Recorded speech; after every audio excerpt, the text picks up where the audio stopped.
بسم اللہ الرحمن الرحیم. یہ ایک بہت ہی خاص مسئلہ ہے، یہ ایک بہت ہی اہم مسئلہ ہے، یہ سب کے کام آنے والا مسئلہ ہے، اور ہر گھر میں، اور ہم جب مرد مسجد میں جاتے ہیں تو اس کی ہمیں ضرورت پڑتی ہے. دیکھیے ہوتا کیا ہے، نمازی سے آگے گزرنا، نمازی جو نماز پڑھتا ہے اس کے آگے سے گزرنے کا اگر کوئی عذاب جانتا تو وہ 100 سال کھڑا رہنا اپنے آپ کو بہتر سمجھتا اگر نمازی کے آگے سے گزرنا. اور ایک بزرگ فرماتے ہیں کہ میرے نزدیک، یعنی فرماتے ہیں کہ اگر نمازی کے آگے سے گزروں تو میں اپنے آپ کو زمین میں دھسانا بہتر سمجھوں گا، لیکن نمازی کے آگے سے نہیں گزروں گا. تو اب فرماتے ہیں کہ اب جیسے مثال کے طور پر گھر میں کوئی نماز پڑھ رہا ہے، مثال کے طور پر ہم دیکھیں جو بھائی کہ یہ ہمارے یہ بھائی کھڑے ہوئے ہیں، آپ کھڑے ہوئے ہیں ارسلان بھائی، یہ مثال کے طور پر ارسلان بھائی نماز پڑھ رہے ہیں، ٹھیک ہے نا؟ ارسلان بھائی کیا کر رہے ہیں؟ نماز پڑھ رہے ہیں. تو اب ان کو سترے کی ضرورت پڑے گی. اب سترہ ہوتا کیا ہے؟ سترہ کہتے ہیں نمازی کے آگے جو چیز رکھی جاتی ہے، نمازی کے آگے جو چیز رکھی جاتی ہے. سترے کی موٹائی جو ہوتی ہے نا، وہ موٹائی ہوتی ہے جو شہادت کی انگلی ہے اس کے برابر وہ موٹا ہو، شہادت کی انگلی کے برابر موٹا ہو. اور یہ جو ہاتھ ہے نا، بیچ والی انگلی سے لے کر کونی سمیت، کونی جتنا ہے نا لمبا ہو. کہاں تک؟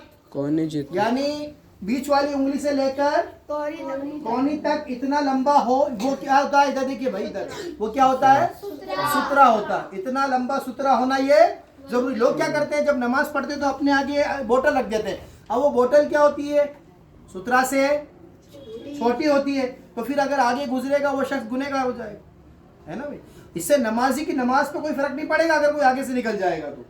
سمجھ میں آئی نا بات؟ لیکن ہوتا کیا ہے کہ وہ لوگ بوٹل رکھ دیتے ہیں تو پھر آگے سے لوگ نکلتے ہیں، تو یہ سترے کے اس میں نہیں آئے گا. ہاں اگر بوٹل ہی رکھنی ہے آپ کو تو اس کو ایک ڈبہ اور رکھ دیجئے، ایک ڈبہ اور رکھ دیجئے تو وہ لمبا ہو جائے گا، تو یہ سترے کے کام آ جائے گا. جیسے یہ رکھ دیا انہوں نے، تو اب یہ رکھ دیا تو یہ اتنا لمبا ہو گیا، ہے نا؟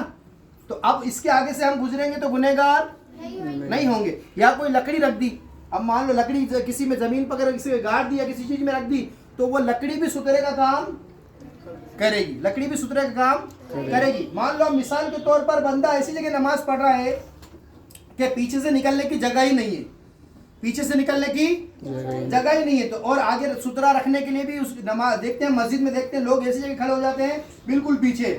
تو اب دو شخص ہیں، اب کون ہے؟ دو شخص ہیں، انہوں نے آگے نکلنا ہے نمازی کے آگے سے. اب وہ کیسے نکلیں گے؟ مثال کے طور پر یہ سترہ نہیں ہے، ادھر دیکھیے نا، یہاں پر سترہ نہیں ہے. اب دو بندے آئیے، ادھر آئیے بھیا، تو آ جا، تو آ جا، لکڑی سے دے دے، ٹھیک ہے؟ ادھر دیکھیے، اب یہ ادھر ہے، ادھر آئیے آپ بھی، ٹھیک ہے؟ دو بندے ہیں.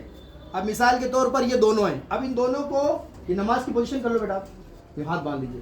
اب یہ نماز پڑھ رہے ہیں، اب ان کو ادھر نکلنا ہے، ان کو ادھر نکلنا ہے. تو اب یہ آئے یہاں کھڑے ہو گئے، اب منہ ادھر نہیں کریں گے نمازی کی طرف، ان کو پیٹ کر کے ادھر کھڑے ہونا ہے. تو یہ نمازی کے آگے کیا ہوگا؟ کیا ہوگا یہ؟ اب یہ شخص ادھر جانا ہے تو یہ شخص آرام سے جا سکتا ہے، چاہے تو 1000 ہو تو 1000 بھی نکل جائیں گے، ٹھیک ہے نا؟ سترہ آ گیا. لیکن اب انہیں نکلنا ہے ادھر تو یہ ادھر نہیں جا سکتے. اب یہ کیا کریں گے؟ تو فرمایا جو ادھر گیا تھا بندہ وہ ادھر آ کے پیچھے کھڑا ہو جائے. منہ نمازی کی طرف چہرہ کرنا جائز نہیں ہے. تو اب یہ پیٹ کر کے کھڑے ہو گئے، اب یہ ادھر سے ادھر نکل گئے، ٹھیک ہے نا؟ کیونکہ نمازی کے آگے سے گزرے نہیں، ان کے بھی آگے کیا آ گیا تھا؟ سترہ آ گیا تھا. اب یہ ادھر سے آئے تھے تو یہ واپس ادھر نکل گئے. اب نمازی کے آگے سے گزرنا ایسے نہیں ہوا، ٹھیک ہے نا؟ سترہ آ گیا تھا. تو ایک یہ طریقہ ہے. لیکن طریقہ یہ ہے کہ سترہ کم سے کم ہم جب بھی نماز پڑھیں گھر میں، ماں اور بہنیں، اسلام بہنیں جو نماز پڑھتی ہے تو ان کو گھر اپنے کیا رکھ لینا چاہیے آگے؟ سترہ. اور سترہ کی مقدار کتنی ہے؟ بیچ والی انگلی سے لے کر کونی تک. اور اس کی موٹائی کتنی ہونا ضروری ہے؟ شہادت کی انگلی جتنا موٹا ہونا چاہیے، ہے نا؟ یہ کم سے کم اتنا موٹا بتایا، ٹھیک ہے بھائی؟ یہاں سے لے کر یہاں تک اس چیز کو ہمیں دھیان رکھنا ہے. اللہ تعالیٰ کہنے سننے سے زیادہ عمل کی توفیق عطا فرمائے. آمین. صلو علی الحبیب.